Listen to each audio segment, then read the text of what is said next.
Hey all welcome to live life with Shravs. Hi friends, అందరు ఎలా ఉన్నారు? నేను ఇవాళ ట్రైన్లో ఉన్నాను. ట్రైన్లో నేను ఇంకా మా హస్బెండ్ వాళ్ళ ఫ్యామిలీ అందరం కలిసి ఈషా సెంటర్కి వెళ్తున్నాము, కోయంబత్తూర్కి. సో ఈ వ్లాగ్లో ఒక రోజు మొత్తం మేము ఈషా సెంటర్లో ఏమేం చేసామని చెప్పి నేను డీటెయిల్గా చెప్తున్నాను. అండ్ ఆల్సో అసలు ఎలా వెళ్ళాలి, ప్రాసెస్ ఏంటి అదంతా కూడా చెప్తా. సో ఎండ్ వరకు చూడండి, don't miss it out. So మనకి ఈషా సెంటర్ కోయంబత్తూర్లో ఉంది కాబట్టి Hyderabad to Coimbatore train, bus, flight 3 ఉంటాయి. ఫ్లైట్లో అయితే నాన్ స్టాప్ ఫ్లైట్ గంటలో వెళ్ళిపోవచ్చు, కానీ bus journey or train journey minimum 14 hours పడుతుంది. మేము వెళ్ళింది Sabari express, Hyderabad to Trivandrum via Coimbatore. So కోయంబత్తూర్లో ట్రైన్ వచ్చేసి 3 minutes ఆగుతుంది. అండ్ ఇది ఎవ్రీడే మధ్యాహ్నం 12 o'clockకి స్టార్ట్ అవుతుంది, అంటే 12:20కి precisely from Secunderabad train station. ఇది వచ్చేసి 19 hours జర్నీ. అయితే మనం మధ్యాహ్నం 12 o'clock ఎక్కితే నెక్స్ట్ డే మార్నింగ్ 8 o'clock 8:30 అలా దిగుతాము. అయితే 19 hours ట్రైన్లో ఏం చేస్తాము, మేమైతే ఊరికే టైం పాస్ చేసాం, డంషరాజ్ ఆడుకున్నాం. నేను ఆల్మోస్ట్ 10 years తర్వాత ఇండియాలో ట్రైన్ ఎక్కుతున్నాను. సో నేను చాలా ఎగ్జైట్ అయిపోయి ట్రైన్లో ఈ చివరి నుంచి ఆ చివరి వరకు తిరిగేసాను. అందరూ పడుకున్న తర్వాత లాస్ట్ లో మనకి షట్టర్ వేసేస్తారు కదా, అక్కడ వరకు తిరిగాను. ఇంకా మొత్తం తిరిగేసిన తర్వాత next day morning Coimbatore station reach అయిపోయిన తర్వాత మనకి స్టేషన్ నుంచి, అంటే station, bus stand or airport ఎక్కడ నుంచి అయినా Isha centre minimum 1.5 hour 1 hour 15 minutes to 1 hour 30 minutes దూరం ఉంటుంది. అంటే మనకి ట్రైన్ స్టేషన్, ఎయిర్పోర్ట్ ఇంకా బస్ స్టాండ్ పక్క పక్కనే ఉంటాయి. సో మేమందరం చాలా మంది ఉన్నాం కాబట్టి ఒక బస్ అరేంజ్ చేసుకున్నాము. ఆ బస్సులో అందరం కలిసి ఈషా సెంటర్ వరకు వెళ్ళాము. మనకి క్యాబ్స్ కూడా ఉంటాయి and also local transportation buses ఉంటాయి కదా, అవి ఫ్రీ కాదు కానీ ఒక 45 rupees మినిమల్ అమౌంట్ తోటి మన ఈషా సెంటర్ వరకు దించేస్తాడు. క్యాబ్ తీసుకుంటే అట్లీస్ట్ 2,000 rupees అలా పడుతుంది. కోయంబత్తూర్ సిటీ మాత్రం చాలా బాగుంది. అంటే ఇంత డెవలప్డ్ అని నేను ఎక్స్పెక్ట్ చేయలేదు. ఫుల్ ఆన్ పెద్ద పెద్ద హై రైజ్ అపార్ట్మెంట్స్ ఇవన్నీ ఉండే. ఈషా సెంటర్ యాక్చువల్లీ కోయంబత్తూర్లో కాదు, కోయంబత్తూర్ తర్వాత ఒక 2-3 ఊర్లు దాటిన తర్వాత వస్తుంది. ఇంకా ఆన్ ద వే మొత్తం పొలాలు, ఆ కొబ్బరి చెట్లు, మనకు కొంచెం కొంచెం కోనసీమ వైబ్స్ వస్తాయి. అండ్ నేచర్ వైజ్ చాలా బాగుంది. కాకపోతే చాలా హ్యూమిడ్ ఎన్వైరన్మెంట్, చాలా వేడిగా ఉండింది. మేము ఫైనల్ గా ఈషా సెంటర్ రీచ్ అయిపోయాము. 4 ఎంట్రన్స్లు ఉంటాయి. మేము చంద్రవాసల్ అనే ఎంట్రన్స్ లోంచి ఈషా సెంటర్లోకి ఎంటర్ అయ్యాము. మనం క్యాబ్ ఆర్ బస్ తీసుకున్నప్పుడు వాళ్ళని వెల్కమ్ పాయింట్ దగ్గర డ్రాప్ చేయండి అంటే వాళ్ళే డ్రాప్ చేస్తారు. ఈషా సెంటర్ చాలా environment friendly. So cycles, electric vehicles or bullock carts ఇవే ఉంటాయి. పొల్యూషన్ కాజ్ చేసేవి, plastic or air pollution, water pollution ఏవి కాజ్ చేసేవి ఇక్కడ కనిపించవు మనకి. సో మనం మన ఐడి ప్రూఫ్ కి Aadhaar card or any driver licence అయితే ఖచ్చితంగా తీసుకెళ్ళాలి. ఒకసారి వెల్కమ్ పాయింట్ దగ్గరికి అరైవ్ అయిపోయిన తర్వాత మనకి ప్రాపర్ చెక్ ఇన్ ఉంటుంది. ఆ చెక్ ఇన్ లో మనని ఐడి ప్రూఫ్ అంతా తీసుకుని వెరిఫై చేసి మన లగేజ్ అదంతా కూడా స్కాన్ చేసి మనని లోపలికి అలౌ చేస్తారు. మనం ఇక్కడ ఎన్ని రోజులు ఉండాలనుకుంటున్నామో ముందే అన్ని రోజులకి తగ్గట్టు కాటేజెస్ కాల్ చేసి బుక్ చేసుకోవచ్చు. అయితే చాలా కాంపిటీషన్ ఉండడం వల్ల మనం అట్లీస్ట్ 3-4 months బ్యాకే బుక్ చేసుకోవాలి. అండ్ ఇక్కడ సెంటర్లో మనకి చాలా మంది వాలంటీర్స్ కనిపిస్తారు. అంటే too much of yoga and peace and serenity ఆ కైండ్ ఆఫ్ వైబ్స్ వస్తాయి మనకి ఇక్కడ. అండ్ మ్యాక్సిమమ్ ఎక్కువ మాట్లాడకుండా సైలెంట్గా ఉండడానికే ట్రై చేయాలి. ఇక్కడ చాలా మంది వాళ్ళ మెడలో సైలెన్స్ బోర్డ్ వేసుకుని కూడా తిరుగుతూ ఉంటారు. మనము చెక్ ఇన్ చేసినప్పుడు మన wrist కి ఒక బ్యాండ్ కడతారు. ఇది వాటర్ ప్రూఫ్. మనం ఈషా సెంటర్లో ఉన్నన్ని రోజులు ఖచ్చితంగా ఈ బ్యాండ్ వేసుకునే ఉండాలి, లేకపోతే మనకి చాలా ప్రివిలేజెస్ తగ్గిపోతాయి. డే విజిటర్స్ లాగానే ట్రీట్ చేస్తారు.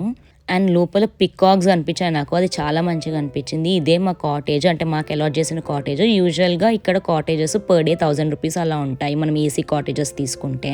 అంటే డిపెండింగ్, నాన్ ఏసీ అయితే వేరే రేట్ అలాగా. మా కాటేజ్ కూడా మంచిగా అనిపించింది. Very nature and environment friendly. And లోపల కూడా 2 peopleని అకామిడేట్ చేస్తూ ఒక ఏసీ, దాని తర్వాత తాగడానికి ఒక చిన్న వాటర్ జగ్, అది కూడా కాపర్ బ్రాస్తో చేసిన వాటర్ జగ్. ఇక్కడ కూడా వాళ్ళు ప్లాస్టిక్ అవేం వాడకుండా ఎన్వైరన్మెంట్ ఫ్రెండ్లీగా పెట్టారు. ఇంకా రూమ్ లో టేబుల్, చైరు, అద్దము, ఒక పెద్ద వార్డ్రోబ్ లాంటిది ఇచ్చారు. అండ్ బాత్రూమ్ కూడా డీసెంట్ సైజు. మనకి హాట్ వాటర్ కూడా వస్తాయి. సో అదంతా ఏం ప్రాబ్లం ఉండదు. ఫెసిలిటీస్ అన్ని బాగానే ఉన్నాయి. కాకపోతే ఇది హోటల్ కాదు కాబట్టి టవల్స్, సోపు, షాంపూ ఇవన్నీ ప్రొవైడ్ చేయరు. అవన్నీ మనమే తెచ్చుకోవాలి. బేసిక్ అమ్యూనిటీస్ మాత్రం ప్రొవైడ్ చేస్తారు. రూమ్ లోకి చెప్పులు కూడా నాట్ అలౌడ్. సో బయట చెప్పులు స్టాండ్ లాగా కూడా పెట్టారు. ఇది నాకు మంచిగా అనిపించింది. మేము ఈషా సెంటర్ కి ఆల్మోస్ట్ అరౌండ్ 10:30-11 అలా రీచ్ అయ్యాము. రీచ్ అయ్యి ఫ్రెష్ అయిపోయి లంచ్ తిందామని బయటికి వచ్చాము. యూజువల్ గా ఈషా సెంటర్ లో భిక్షా హాల్ అని ఉంటుంది. అక్కడ మనకి డైలీ 2 times ఫ్రీ ఫుడ్ పెడతారు, కానీ టైమింగ్స్ ఉంటాయి. Morning 9:30 to 11 and evening 6:30 to 8:30 అని. మేము లేట్ వచ్చాం కాబట్టి అది మిస్ అయ్యాము. దాని గురించి మా వ్యూవర్స్ కి ఏదైనా చెప్తావా? తప్పకుండా రండి అందరూ.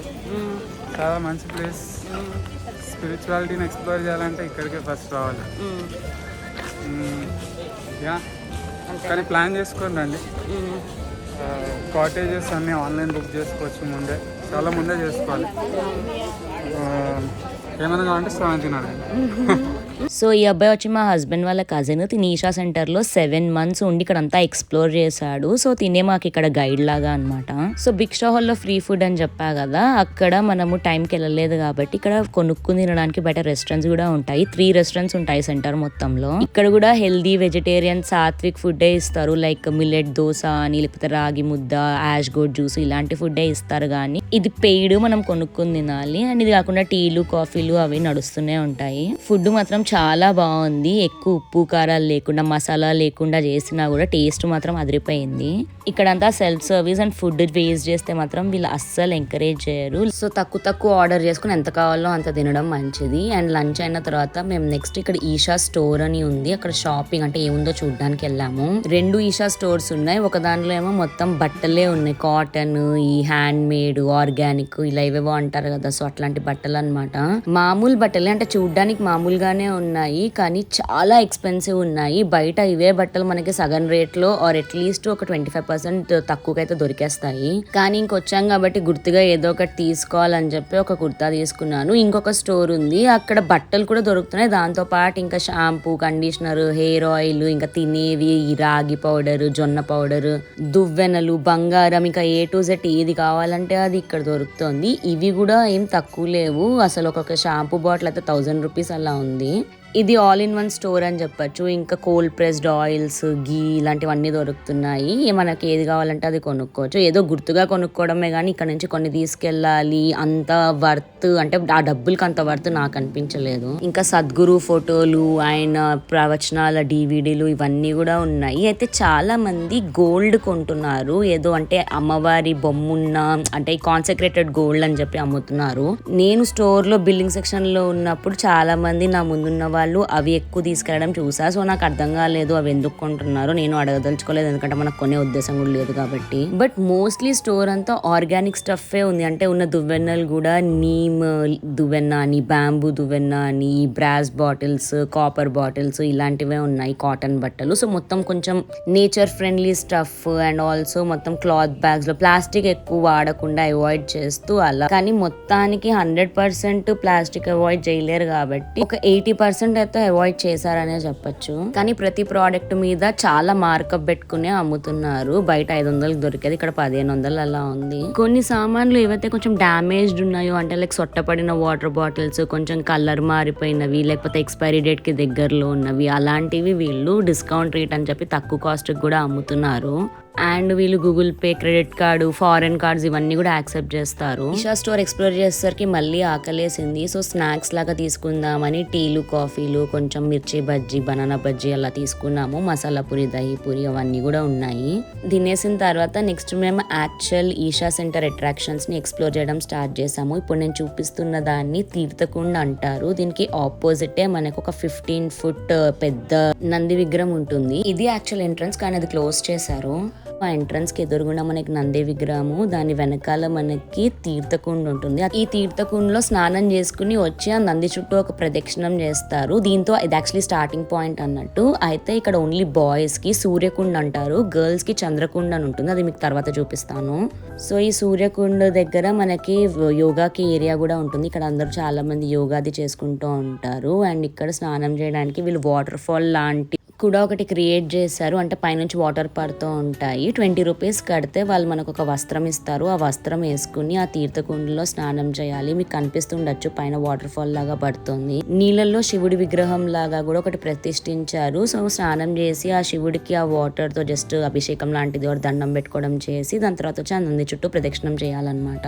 చంద్రకుండ కూడా సిమిలర్ ఉంటుంది, బట్ ఓన్లీ ఫర్ లేడీస్. అక్కడ మనకి షూట్ చేయనివ్వరు. సో నేను అది చూపించలేకపోతున్నాను. ఒక్కసారి సూర్యకుండ, చంద్రకుండలో స్నానం చేసిన తర్వాత నెక్స్ట్ మనం లింగభైరవి అమ్మవారి టెంపుల్ కి వెళ్తున్నాము. టెంపుల్ లోపలికి కెమెరా నాట్ అలౌడ్, షూట్ చేయలేము. కానీ ఇదంతా టెంపుల్ బయట. దీన్ని వచ్చేసి త్రిమూర్తి ప్యానెల్ అంటారు. అండ్ ఇక్కడ బయట మనకి అమ్మవారికి అభిషేకం చేసుకోవడానికి కావాల్సిన ఐటమ్స్ అవి కూడా దొరుకుతాయి, కొనుక్కోవచ్చు. Temple morning 6 to evening 8 open ఉంటుంది. అండ్ ప్రసాదం కింద బ్లాక్ సెసమి లడ్డు, ఒక వేపాకు, ఒక మల్లె పువ్వు ఇస్తారు. అక్కడ నుంచి ధ్యానలింగం దర్శనానికి వెళ్ళొచ్చు. ధ్యానలింగం దగ్గర అస్సలే కెమెరా నాట్ అలౌడ్, సో అసలు షూట్ చేయలేకపోయాను. నెక్స్ట్ ఇది చంద్రకుండ. ఇది కూడా మనకి మొత్తం కవర్డ్ ఉంటుంది, షూట్ చేయడం కుదరదు. బట్ కుదిరినంత వరకు చూపిస్తున్నాను. ఈషా సెంటర్లో 3 క్యాంటీన్స్ ఉన్నాయని చెప్పా కదా, ఇది రెండోది. ఇక్కడ మేము ఫుడ్ ట్రై చేయలేదు, కానీ ఇక్కడ కూడా ఫుడ్ బాగుంటుందని విన్నాను. ఈ మొత్తం తీర్థకుండ్లు 2 టెంపుల్స్ కవర్ చేయడానికి ఒక హాఫ్ అన్ అవర్ లో అయిపోతుంది. ఒకవేళ రెస్ట్ లేకుండా ఉండి మనం స్నానం చేయకుండా ఉంటే, అదే మనము తీర్థకుండలో స్నానం చేస్తే ఒక 1 అవర్ అలా పట్టచ్చు. అక్కడ నుంచి మేము నెక్స్ట్ సర్పవాసాల ఎంట్రన్స్ లోంచి బయటికి వెళ్తున్నాము. చెప్పా కదా 4 ఎంట్రన్స్లు ఉన్నాయని. ఇది చంద్రవాసల్లోంచి ఎంటర్ అయ్యాము, ఇది సర్పవాసాల్లోంచి బయటికి వెళ్తున్నాము. ఇక్కడ నుంచి మనం ఆదియోగి స్టాచ్యూ దగ్గరికి వెళ్ళొచ్చు.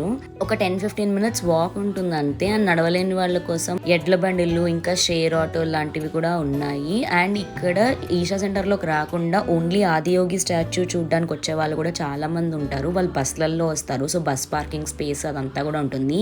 మీరు గమనిస్తే ఈ ఆదియోగి స్టాచ్యూ ఈషా సెంటర్ బయట ఉంది, లోపల కాదు. సో ఇక్కడ అంతా కొంచెం కమర్షియల్ స్పేస్, మనకి షాపింగ్ కానీ షాపులు లేకపోతే తినడానికి ఇవన్నీ కూడా ఉన్నాయి ఇక్కడ. కానీ ఆదియోగి స్టాచ్యూ హైలైట్ అని చెప్పొచ్చు. చుట్టూ కొండల మధ్యలో ఆ స్టాచ్యూ, అక్కడికి వెళ్ళంగానే ఒక పీస్, ఒక variety different kind of vibe వచ్చింది. నాకు చాలా బాగా అనిపించింది.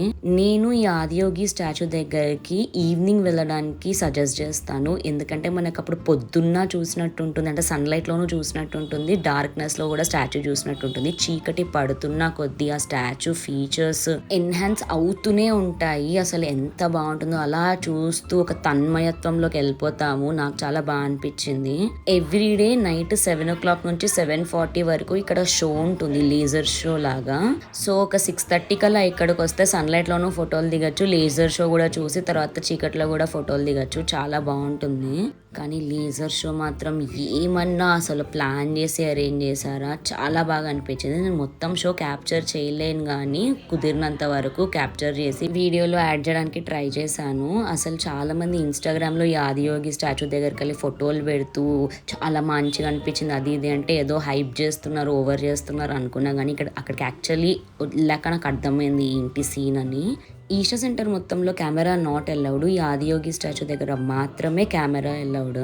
40 minutes షోలో మనకి అర్ధనారీశ్వరులు మొత్తం ఒక కథలాగా, ఒక సైకిల్ లాగా చూపిస్తారు. చాలా బాగా అనిపిస్తుంది. అండ్ మనకి ఏంటి షో ఇంత తొందరగా అయిపోయింది అన్న ఫీలింగ్ వస్తుంది. టైం ఎప్పుడు అయిపోయిందో మనకే తెలియదు. అంటే ఆదియోగి ఎలా ఉద్భవించారు అలా అంతా చూపిస్తారు. అండ్ అక్కడ మనకి శివుడి విగ్రహము చుట్టూ 5 సర్పాలతో సరౌండ్ అయి ఉన్న శివుడి విగ్రహం కూడా ఉంటుంది. లేజర్ షో ఇంకా పూజ అయిన తర్వాత శివుని దర్శించుకుని ఇంకా రిటర్న్ వెళ్ళిపోవడమే.